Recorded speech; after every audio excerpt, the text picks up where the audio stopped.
स्वागत है आप सभी मेरे प्यारे बच्चों का आपके अपने YouTube channel Subhash study centre पर। जितने भी मेरे प्यारे बच्चे कक्षा 10 के विद्यार्थी हैं और 2024 बोर्ड परीक्षा देने वाले हैं, उसके पहले यानी बोर्ड परीक्षा से पहले ही आपकी एक और परीक्षा होगी जिसे कहते हैं प्री बोर्ड परीक्षा, जो कि जनवरी माह में होनी है। और इसलिए मैं आपके लिए लेकर के आ चुका हूं प्री बोर्ड परीक्षा के लिए हिंदी विषय का मॉडल पेपर। जी हाँ मेरे प्यारे बच्चों, हिंदी विषय का मॉडल पेपर है और इस मॉडल पेपर में इतने महत्वपूर्ण प्रश्नों को मैंने शामिल किया है, वेरी वेरी इंपॉर्टेंट प्रश्नों को शामिल किया है, जो आपकी प्री बोर्ड और बोर्ड दोनों ही परीक्षाओं के लिए बिल्कुल इंपॉर्टेंट हैं। जी हाँ मेरे प्यारे बच्चों, वेरी वेरी इंपॉर्टेंट हैं।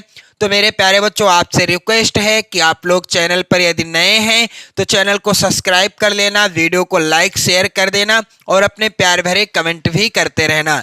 यहाँ पर आप लोग ध्यान दीजिएगा, आपको प्री बोर्ड परीक्षा में भी 3 घंटे 15 मिनट का समय मिलेगा। पेपर का पूर्णांक क्या रहेगा, यहाँ पर आप लोग ध्यान दीजिएगा, 70 अंकों का रहेगा। और यहाँ पर कुछ निर्देश दिए गए हैं, चलिए इन्हें भी आप पढ़ लीजिएगा, क्योंकि इन निर्देशों के आधार पर ही आपको प्री बोर्ड और बोर्ड परीक्षा देनी है। पहला है, प्रारंभ के 15 मिनट पहले ही आपको पेपर मिल जाएगा। किसके लिए? पढ़ने के लिए। आप पेपर अच्छे से पढ़िए, पेपर को अच्छे से समझिए और जो प्रश्न आपको आता है यानी जिस प्रश्न का उत्तर आपको अच्छे से पता है, पहले उस प्रश्न का उत्तर लिखिए। अगला निर्देश है, प्रश्न पत्र 2 खंडों में, खंड आ और खंड बा में विभाजित रहेगा। खंड आ में आएंगे बहुविकल्पी प्रश्न और इन प्रश्नों की संख्या कितनी होगी? 20 होगी, जिनका उत्तर आपको फिल कहाँ करना है? OMR सीट में फिल करना है। और OMR सीट का नमूना यहाँ पर आप लोग देख सकते हो, यहाँ से आपको प्रश्नों का उत्तर भरना है। यहाँ पर लिखा हुआ है, प्रश्नोत्तर के चारों विकल्पों में से जो सही हो उस गोले को निर्देशानुसार भरा जाए। तो यहाँ से आपको प्रश्नों का उत्तर भरना होगा। तो मेरे प्यारे बच्चों, यहाँ पर आप देखोगे अगला निर्देश दिया गया है, खंड आ में बहुविकल्पी प्रश्न हेतु प्रत्येक प्रश्न के लिए 1 अंक निर्धारित है, यानी प्रत्येक प्रश्न 1 नंबर का होगा और इस तरह से 20 प्रश्न होंगे और 20 नंबर के होंगे। यदि आप ये 20 प्रश्नों का आंसर सही तरीके से OMR सीट में भर देते हैं तो आपके ये 20 नंबर बिल्कुल पक्के हो जाएंगे। मेरे प्यारे बच्चों, यहाँ पर खंड बा के जो प्रश्न होंगे 50 नंबर के होंगे और ये जो होंगे इनका उत्तर आपको अपनी उत्तर पुस्तिका यानी कॉपी पर लिखना होगा। मेरे प्यारे बच्चों, अगला निर्देश, प्रत्येक प्रश्न के सम्मुख अंक भी दिए गए हैं कि कौन सा प्रश्न कितने अंक का है। मेरे प्यारे बच्चों, यहाँ पर खंड आ के अंतर्गत बहुविकल्पी प्रश्न है और पूर्णांक कितना है? 20। यहाँ पर आप लोग ध्यान देंगे, पहला प्रश्न, और ये प्रश्न इतना महत्वपूर्ण है कि मैं आपको इन प्रश्नों के साथ साथ और भी जो महत्वपूर्ण प्रश्न हो सकते हैं आपकी बोर्ड परीक्षा के लिए या प्री बोर्ड परीक्षा के लिए, उनको भी बताता चलूंगा।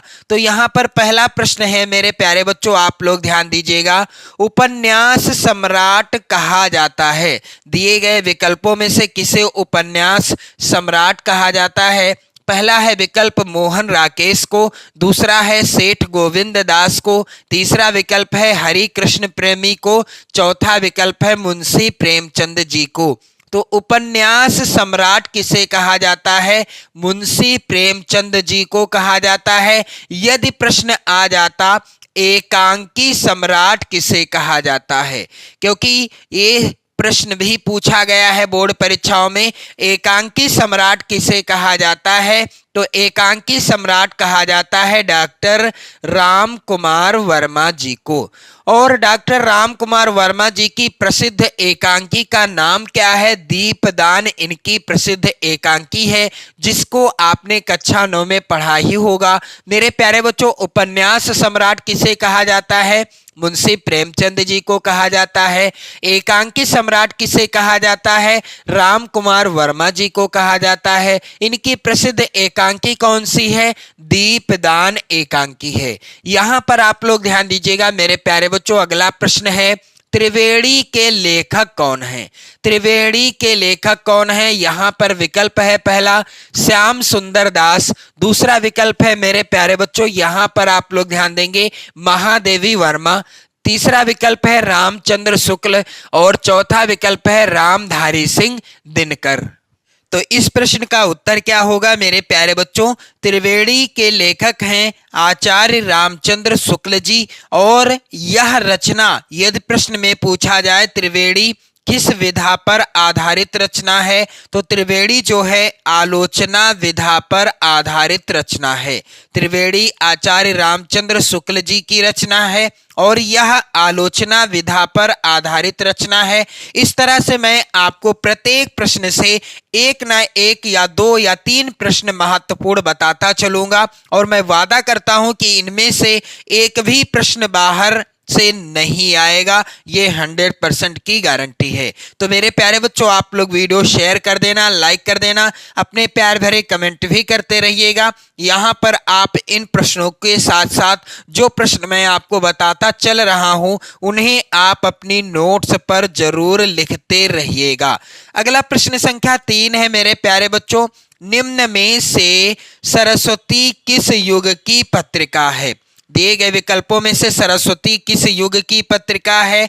विकल्प पहला है द्विवेदी युग की, दूसरा है छायावादी युग की, तीसरा विकल्प है प्रगतिवादी युग की, चौथा विकल्प है इनमें से कोई नहीं। तो सरस्वती जो है यह द्विवेदी युग की पत्रिका है। यदि प्रश्न में आता है कि सरस्वती पत्रिका का संपादन किसने किया था, तो आचार्य महावीर प्रसाद द्विवेदी जी ने सरस्वती पत्रिका का संपादन किया था। कब किया था इन्होंने सरस्वती पत्रिका का संपादन? सन 1903 ईस्वी में। आप लोग देख पा रहे होंगे मैं एक प्रश्न से आपके कई प्रश्न और भी बताता चल रहा हूं। जैसे यहाँ पर सरस्वती पत्रिका किस युग की पत्रिका है, तो यह द्विवेदी युग की पत्रिका है, एक प्रश्न हो गया। दूसरा, सरस्वती पत्रिका का संपादन किसने किया? आचार्य महावीर प्रसाद द्विवेदी जी ने किया। तीसरा प्रश्न यह भी आ सकता है कि सरस्वती पत्रिका का संपादन आचार्य महावीर प्रसाद द्विवेदी जी ने कब किया, तो उत्तर होगा 1903 ईस्वी में। अगला प्रश्न है मेरे प्यारे बच्चों, जयशंकर प्रसाद की कहानी है। दिए गए विकल्पों में से कौन सी रचना है जो जयशंकर प्रसाद जी की कहानी है? तो इंदुमती है, कफन है, ममता है या इनमें से कोई नहीं। तो आपकी पाठ्य पुस्तक में जो दूसरा पाठ है जिसका नाम है ममता, जो कि है जयशंकर प्रसाद जी की कहानी विधा पर आधारित रचना। प्रश्न संख्या 5 है मेरे प्यारे बच्चों, मुंशी प्रेमचंद द्वारा रचित उपन्यास है। दिए गए विकल्पों में से कौन सा उपन्यास है जो मुंशी प्रेमचंद जी के द्वारा लिखा गया है? अलग अलग वैतरणी या गोदान, परीक्षा गुरु या कंकाल। तो मैं आपको यहां से कई प्रश्न बताने वाला हूं मेरे प्यारे बच्चों। यहां पर परीक्षा गुरु से शुरू करते हैं। परीक्षा गुरु हिंदी का प्रथम मौलिक उपन्यास है। परीक्षा गुरु हिंदी का प्रथम क्या है? मौलिक उपन्यास है। और आप लोग ध्यान दीजिएगा, इस उपन्यास के लेखक हैं कौन? लाला श्रीनिवास दास जी, या लिखा होगा विकल्प में श्रीनिवास दास जी, कुछ भी लिखा हो। यह हिंदी का प्रथम मौलिक उपन्यास है परीक्षा गुरु, या हिंदी का प्रथम उपन्यास भी। इस तरह से प्रश्न आ सकता है। कैसे भी प्रश्न आए आपका उत्तर गलत ना होने पाए। मेरे प्यारे बच्चों यहाँ पर आप लोग आगे को ध्यान दीजिएगा। कंकाल जयशंकर प्रसाद जी का उपन्यास विधा पर आधारित रचना है। अलग अलग वैतरणी, इस रचना के लेखक कौन है आप लोग कमेंट करके बताइएगा। गोदान मुंशी प्रेमचंद जी की रचना है। गोदान जो है मुंशी प्रेमचंद जी के द्वारा रचित उपन्यास विधा पर आधारित रचना है। अगला प्रश्न है मेरे प्यारे बच्चों, प्रश्न संख्या 6 है। यहाँ पर क्या साहित्यालोचन के लेखक हैं? दिए गए विकल्पों में से साहित्यालोचन किसकी रचना है? विकल्प पहला है रामचंद्र शुक्ल, दूसरा विकल्प है श्याम सुंदर दास, तीसरा विकल्प है यहाँ पर महावीर प्रसाद द्विवेदी, चौथा विकल्प है बालकृष्ण भट्ट। तो साहित्यालोचन किसकी रचना है मेरे प्यारे बच्चों? श्याम सुंदर दास जी की रचना है। साहित्यालोचन के लेखक कौन है? श्याम सुंदर दास जी हैं। और अगला प्रश्न है, यहाँ पर आप लोग ध्यान दीजिएगा, सरस्वती पत्रिका के संपादक थे। मैंने आपको इसके पहले प्रश्न में इसका उत्तर बता भी दिया था। फिर यहाँ पर आप देख लीजिए विकल्प कौन कौन से दिए गए हैं। सरस्वती पत्रिका के संपादक कौन थे? पहला विकल्प है राधा चरण गोस्वामी, दूसरा विकल्प है प्रताप नारायण मिश्र, तीसरा है महावीर प्रसाद द्विवेदी, चौथा है बालकृष्ण भट्ट। तो सरस्वती पत्रिका के संपादक थे आचार्य महावीर प्रसाद द्विवेदी जी, और इन्होंने कब 1903 ईस्वी में सरस्वती पत्रिका का संपादन किया था। अगला प्रश्न संख्या 8 है मेरे प्यारे बच्चों, अजंता के लेखक हैं दिए गए विकल्पों में से कौन है जिन्होंने अजंता शीर्षक रचना लिखी है, यानी अजंता के लेखक कौन है? यहाँ पर पहला है विकल्प हरिभाव उपाध्याय, दूसरा धर्मवीर भारती, तीसरा जयप्रकाश भारती, चौथा भगवत शरण उपाध्याय। तो अजंता के लेखक कौन है मेरे प्यारे बच्चों? आप सभी जानते हैं भगवत शरण उपाध्याय जी के द्वारा लिखा गया है। आपकी हिंदी के गद्य खंड में यह पाठ है, अजंता शीर्षक पाठ। और मेरे प्यारे बच्चों अगला प्रश्न वेरी इंपॉर्टेंट है। इस प्रश्न से मैं आपके कई महत्वपूर्ण प्रश्न भी बता दूंगा। प्रश्न कह रहा है कलम का सिपाही किस विधा की रचना है?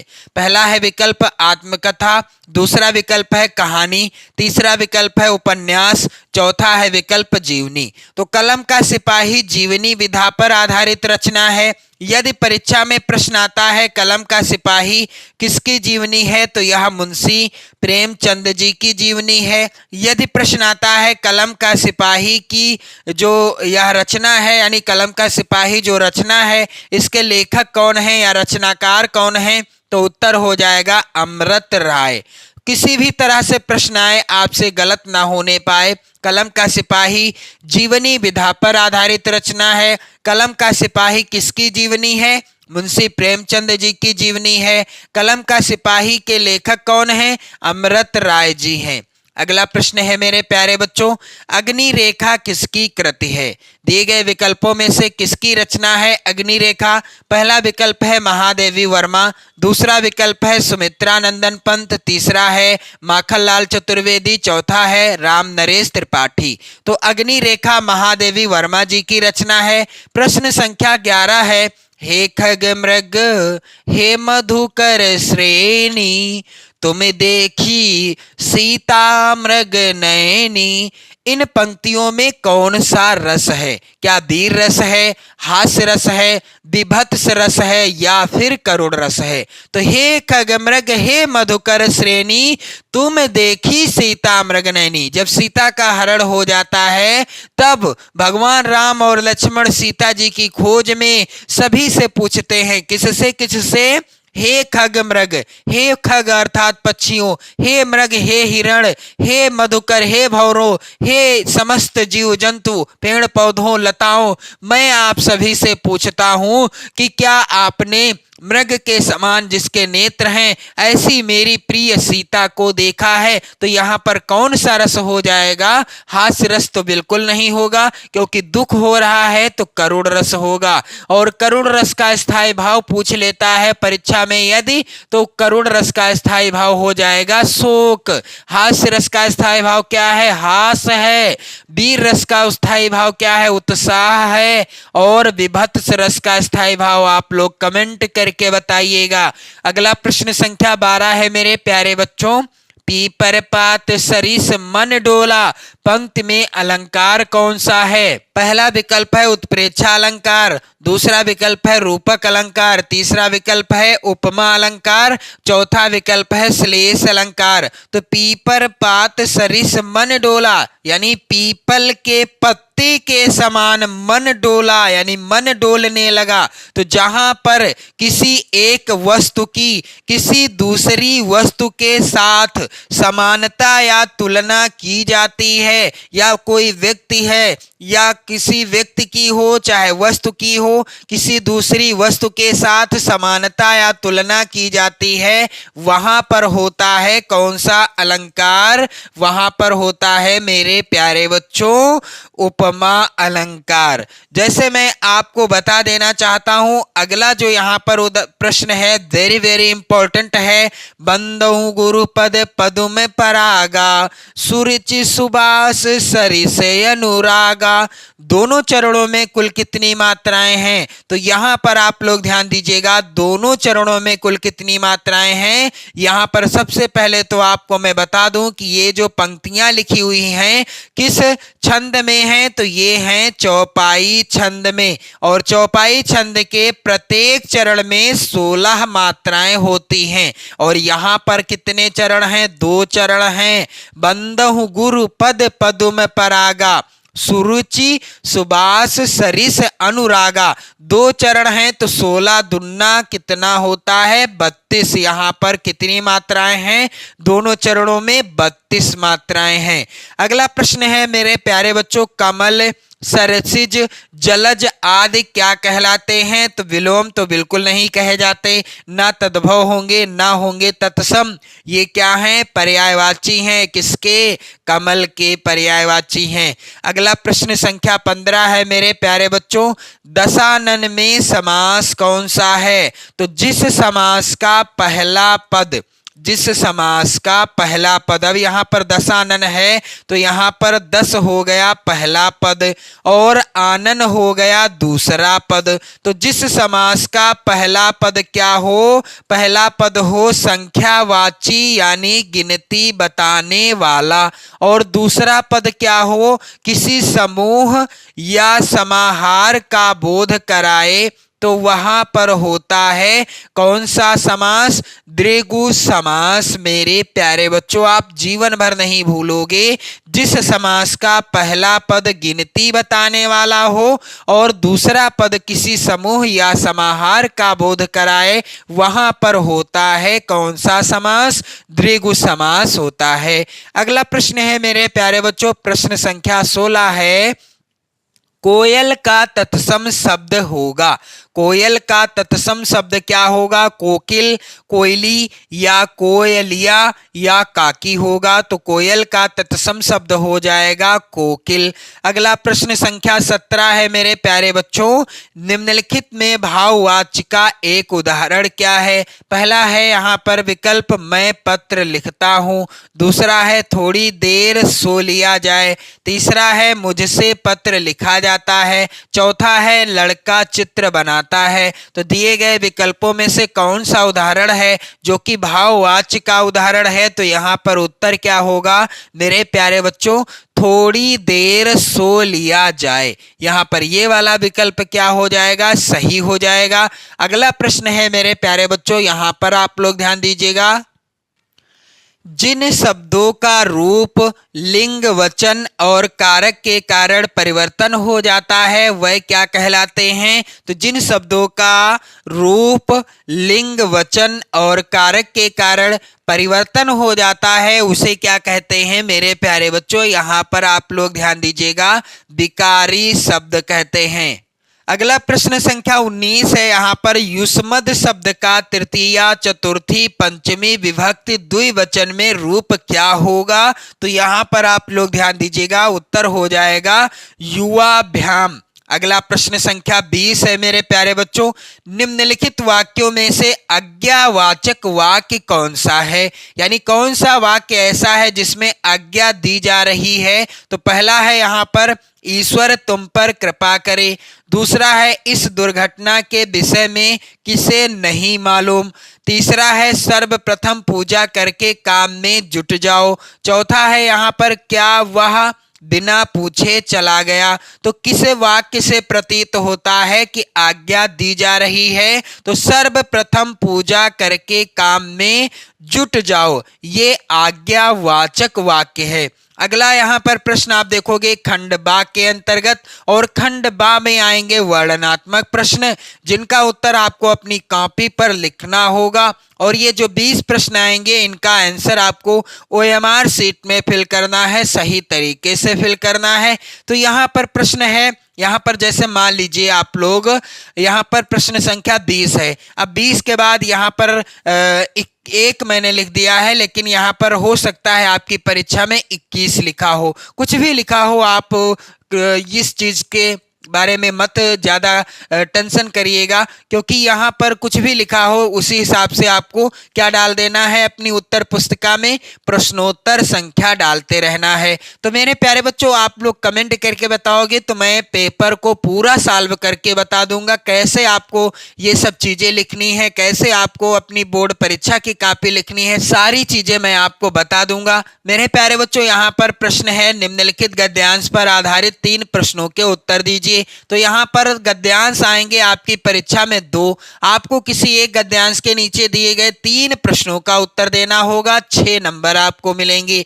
तो चलिए मैं आपको बता दूं पहला गद्यांश कहां से लिया गया है, क्योंकि पहले गद्यांश का पहला प्रश्न है, उपर्युक्त गद्यांश का संदर्भ लिखिए। तो जब एक बार मनुष्य अपना पैर कीचड़ में डाल देता है, तब फिर यह नहीं देखता है कि वह कहां और कैसी जगह पैर रखता है। तो यह जो है गद्यांश किस पाठ से लिया गया है मेरे प्यारे बच्चों, आप लोग ध्यान दीजिएगा, मित्रता शीर्षक पाठ से लिया गया है प्रस्तुत गद्यांश। और इस पाठ के लेखक हैं कौन?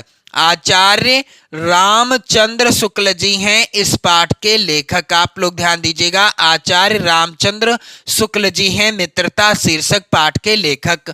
दूसरा है प्रश्न, रेखांकित अंश की व्याख्या कीजिए। तो जो गद्यांश में रेखांकित अंश होगा उसी की व्याख्या करनी है। तीसरा प्रश्न है, अंत होते होते तुम किसके भक्त बन जाओगे। तो जब आप गद्यांश अच्छे से पढ़ोगे, आपको इस तरह के प्रश्न का उत्तर आसानी से मिल जाएगा।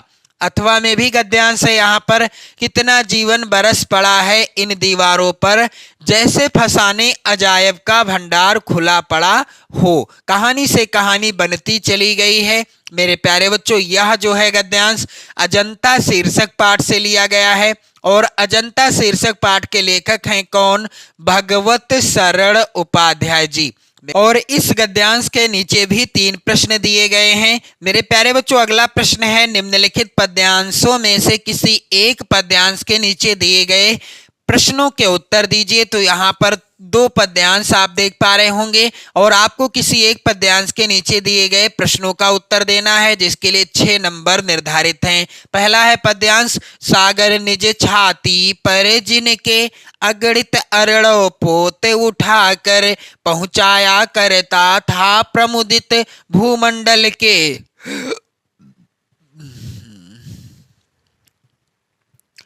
भूमंडल के सकल तटों पर। मेरे प्यारे बच्चों, यह जो है पद्यांश किस पाठ से लिया गया है, आप लोग ध्यान दीजिएगा, स्वदेश प्रेम, स्वदेश प्रेम शीर्षक कविता से लिया गया है, जो कि रचित है राम नरेश त्रिपाठी जी के द्वारा। राम नरेश त्रिपाठी जी के द्वारा रचित है स्वदेश प्रेम शीर्षक पाठ। और मेरे प्यारे बच्चों, यहाँ पर अगला प्रश्न है, उपर्युक्त पद्यांश का जो है क्या करना है, काव्यगत सौंदर्य भी लिखना है, व्याख्या भी लिखना है। तो वीडियो आप चैनल की प्लेलिस्ट में जाकर देख लेना।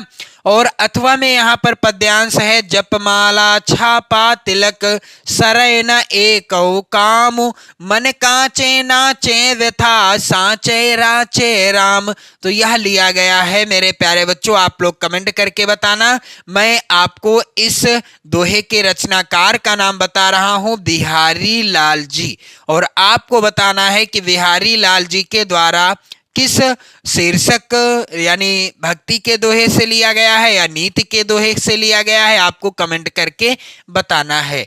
अगला प्रश्न है, दिए गए संस्कृत गद्यांशों में से किसी एक का संदर्भ सहित हिंदी में अनुवाद कीजिए। 5 नंबर का आएगा यहाँ पर भी प्रश्न। 2 गद्यांश होंगे, आपको किसी एक का ही क्या करना है, संदर्भ और हिंदी अनुवाद लिखना होगा। तो पहला गद्यांश है यहाँ पर, ऐसा नगरी भारतीय संस्कृते संस्कृत भाषायाश्च केंद्र स्थलम अस्ति। तो यह जो है लिया गया है वाराणसी शीर्षक पाठ से, जिसको मैंने पूरा पढ़ा दिया है। और अथवा में है, यहाँ पर आप लोग ध्यान दीजिएगा, एकदा बहवा जना धूमयानम रेलगाड़ी आरूहा नगरम प्रतिगच्छन्ति स्म। तो यहाँ पर आप लोग ध्यान दीजिएगा, यह गद्यांश लिया गया है प्रबुद्धो ग्रामीणा शीर्षक पाठ से। किस पाठ से?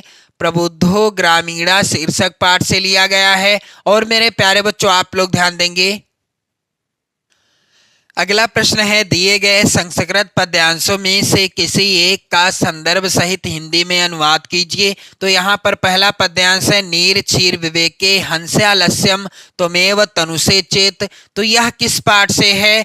अनयोक्ति विलासा। आप लोग ध्यान देंगे, अनयोक्ति विलासा शीर्षक पाठ से लिया गया है पद्यांश यानी श्लोक। और अथवा में जो है यहाँ पर, सर्वे भवन्तु सुखिनः सर्वे सन्तु निरामयाः सर्वे भद्राणि पश्यन्तु मा कश्चित् दुख भाग भवेत्। तो यह लिया गया है मेरे प्यारे बच्चों किस पाठ से? भारतीय संस्कृति। भारतीय संस्कृति शीर्षक पाठ से अवतरित है प्रस्तुत यहाँ पर जो श्लोक है। इसके बाद अगला प्रश्न आएगा, अपने पठित खंड काव्य के आधार पर निम्नलिखित प्रश्नों में से किसी एक का उत्तर दीजिए। प्रत्येक खंड काव्य से दो दो प्रश्न दिए गए हैं। आप लोग ध्यान देंगे, जो भी खंड काव्य आपके जिले के लिए निर्धारित है, आप लोग कमेंट करके बताइएगा आप किस जिले से हैं, तो मैं आपको बता दूंगा कौन सा खंड काव्य आपके लिए यानी आपके जिले के लिए निर्धारित है। वैसे तो आपके विद्यालय में आपके शिक्षकों ने बता ही दिया होगा, फिर भी आप लोग कमेंट करके बताएं कि आप लोग किस जिले से हैं। और आपको अपने जिले के अनुसार ही किसी एक प्रश्न का उत्तर करना है। प्रत्येक खंड काव्य से दो दो प्रश्न पूछे गए हैं और पूछे जाएंगे भी। इसके बाद अगला प्रश्न है मेरे प्यारे बच्चों, दिए गए लेखकों में से किसी एक लेखक का जीवन परिचय देते हुए उनकी एक प्रमुख रचना का उल्लेख कीजिए। 5 नंबर का यह प्रश्न आएगा। प्रमुख लेखकों का नाम दिया गया है, आप लोग इनका जीवन परिचय जरूर तैयार कर लेना। रामचंद्र शुक्ल, जयशंकर प्रसाद, डॉक्टर राजेंद्र प्रसाद। आपको किसी एक का ही जीवन परिचय लिखना होगा और रचना का नाम भी लिखना होगा। 5 नंबर मिलेंगे आपको। मेरे प्यारे बच्चों, दिए गए अगला जो प्रश्न है, दिए गए कवियों में से किसी एक कवि का जीवन परिचय देते हुए उनकी एक प्रमुख रचना का उल्लेख कीजिए। तो मेरे प्यारे बच्चों, यहाँ पर आप लोग ध्यान दीजिएगा, बिहारी लाल, तुलसीदास, माखनलाल चतुर्वेदी, इनमें से आपको किसी एक का जीवन परिचय लिखना होगा। यानी जो भी कवि आएंगे उनका आपको जीवन परिचय लिखना है, किसी एक कवि का, उनसे संबंधित रचना का भी नाम लिखना है। 5 नंबर यहाँ भी आपको मिल जाएंगे। प्रश्न संख्या 7 है, अपनी पाठ्य पुस्तक में से कंठस्थ कोई एक श्लोक लिखिए जो इस प्रश्न पत्र में ना आया हो। तो 2 नंबर का यह प्रश्न आएगा। प्रश्न संख्या 8 है मेरे प्यारे बच्चों, निम्नलिखित विषय पर पत्र लिखिए। 4 नंबर का यह प्रश्न आएगा। अपने प्रधानाचार्य जी को 4 दिनों के आकस्मिक अवकाश हेतु प्रार्थना पत्र लिखिए। अथवा में है, छात्रवृत्ति प्राप्त करने हेतु अपने विद्यालय के प्रधानाचार्य को एक पत्र यानी प्रार्थना पत्र लिखिए। तो इसका मैंने वीडियो बना दिया है छात्रवृत्ति वाले का, यानी छात्रवृत्ति प्राप्त करने हेतु अपने प्रधानाचार्य के प्रार्थना पत्र को कैसे लिखेंगे, यानी अपने प्रधानाचार्य के लिए प्रार्थना पत्र कैसे लिखोगे, वीडियो आप देख सकते हो चैनल पर। अगला प्रश्न है, निम्नलिखित प्रश्नों में से किन्हीं 2 प्रश्नों का उत्तर संस्कृत में दीजिए। तो यहाँ पर 4 प्रश्न दिए गए हैं, आपको किन्हीं 2 प्रश्नों का ही उत्तर करना होगा। अगला प्रश्न है, निम्नलिखित में से किसी एक विषय पर निबंध लिखिए। 7 नंबर का आएगा प्रश्न। अनुशासन का महत्व, पर्यावरण प्रदूषण, विज्ञान एक वरदान, सत्संगति, ये सभी महत्वपूर्ण निबंध हैं। और एक और है यहाँ पर, मेरा प्रिय कवि तुलसीदास। तो आप लोग ध्यान देंगे, मैंने आपको प्री बोर्ड परीक्षा के लिए मॉडल पेपर की वीडियो प्रोवाइड करा दी है, मॉडल पेपर बता दिया है, पूरा हल भी करा दिया है। आप लोग वीडियो शेयर कर देना, लाइक कर देना। पढ़ते रहें, मस्त रहें, स्वस्थ रहें। जय हिंद।